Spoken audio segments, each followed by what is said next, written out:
Do you ever get exhausted when you just think about interacting with somebody in particular? It doesn't have to be anyone in particular, but a person. If someone says they're going to be at this event, they're going to be here, they're going to do this, and you're like,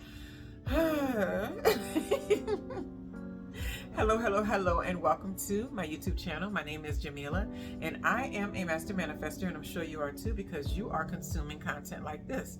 The name of this channel is Holistic Manifesting because I believe in a whole body, whole mind, and whole being experience when it comes to manifesting these amazing lives that we are choosing.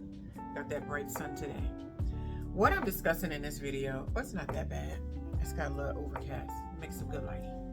What I'm discussing in this video is how to set your own personal boundaries when it comes to interacting with people that make you feel exhausted when you just think about them.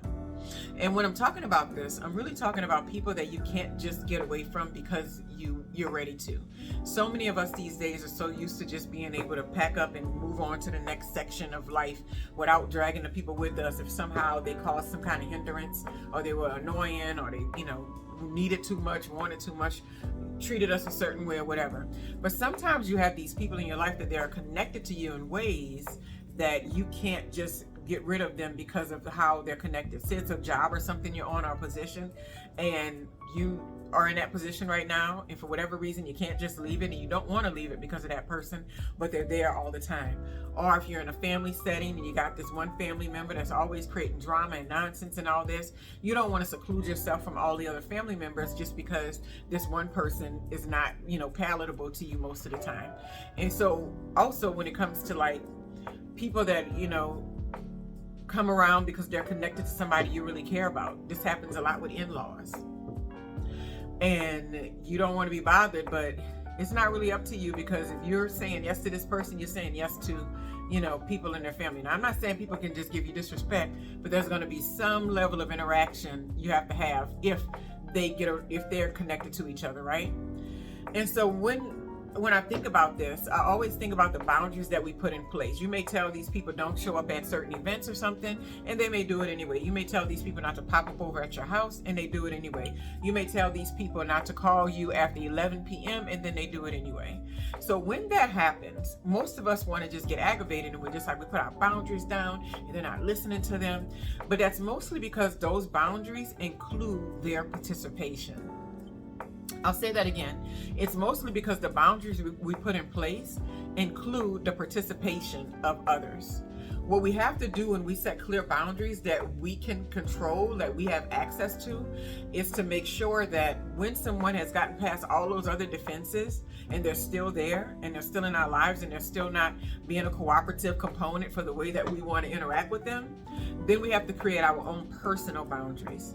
So it can look like something like this. When I see this person, if they show up at this so-and-so called event and I said I didn't want them to show up, what's going to be my response? Say I'm just going to act like they don't exist and pretend like they're not there. I'm going to go mix and mingle with all the other people and avoid them the whole night. That may be a decision that you have. The thing about that is that it doesn't include the participation of someone else. It doesn't include them saying, oh, it's okay that you ignore me.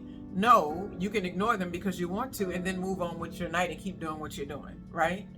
That's a decision that you can make and then you can follow through with. Another one is when people try to talk to you about something that you don't want to have a conversation about. When that happens, you can easily think of some tactics to put that conversation in another direction, or either act like they just didn't even say it.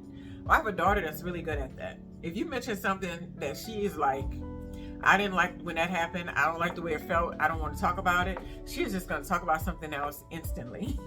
I was always brought up in the environment and the mindset of when somebody brings something, you got to have a response to it, a pushback. You got to answer to it in some kind of way. And you really just don't have to. None of that stuff is a necessity in life. So whenever I listen to her kind of like just do that, just make a left turn, and I'm like, this is so funny. She act like we really just didn't say that just now. So you just have to keep that in mind that you can, and what happens with that is it doesn't take participation from anybody else. She's in charge of that narrative because she decided, I don't want to talk about that, so I'm just going to go on and talk about something else, right? I'm just going to go on and do something else. Another thing that you can control, oh, it's too much sun. Another thing that you can control that doesn't require the participation of others is not discussing your personal information. So sometimes if we have a boundary with someone, it's like, when you hear things personal about me, you don't share with other people, don't gossip about me, blah, blah, blah. But you know what? If a person is a gossip and a person doesn't respect your boundaries, none of that's going to mean anything. It's going to go out of the window. So what you can do in those situations is, how can I take control of this without it involving them participating in my boundaries? What I can do is not share anything. So when I talk to this person, I don't share anything personal. I don't say anything related to finances. I don't say anything related to relationships. I don't say anything related to where I'm going and where I'm going to be for the next blah, blah, blah. Because I remember this. There was somebody that I used to be connected to.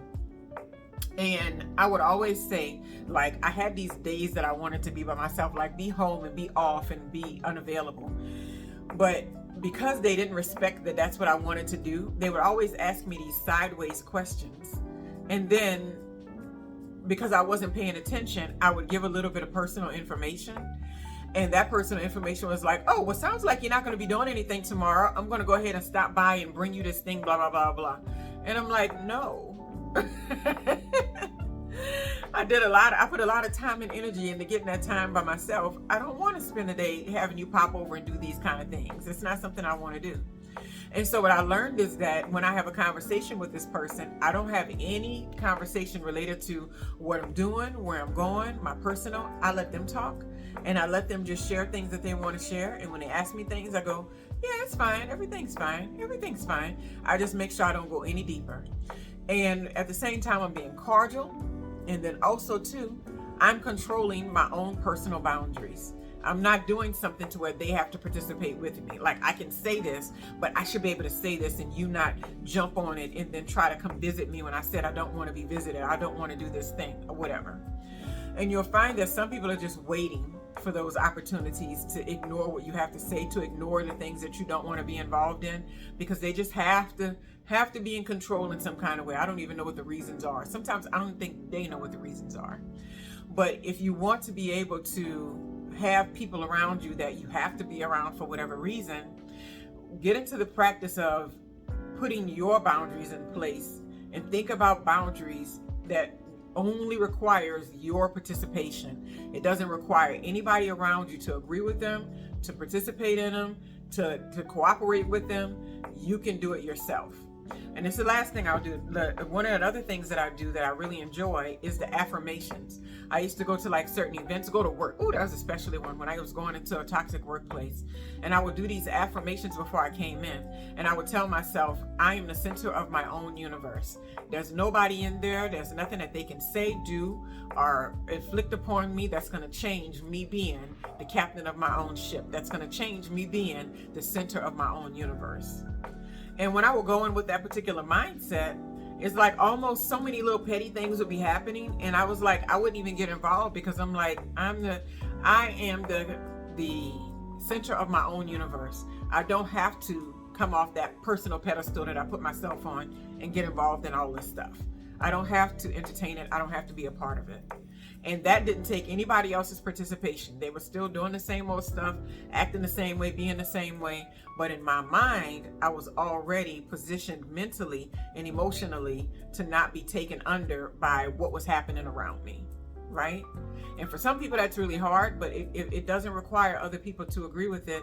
And then you have your own little personal therapy going on at any given time. You have your own little personal solutions happening that other people don't need to know about, don't care about. And the thing about it is, sometimes once people know something is a boundary, they're going to purposely try to break it. So that's why this is not even something you need to announce.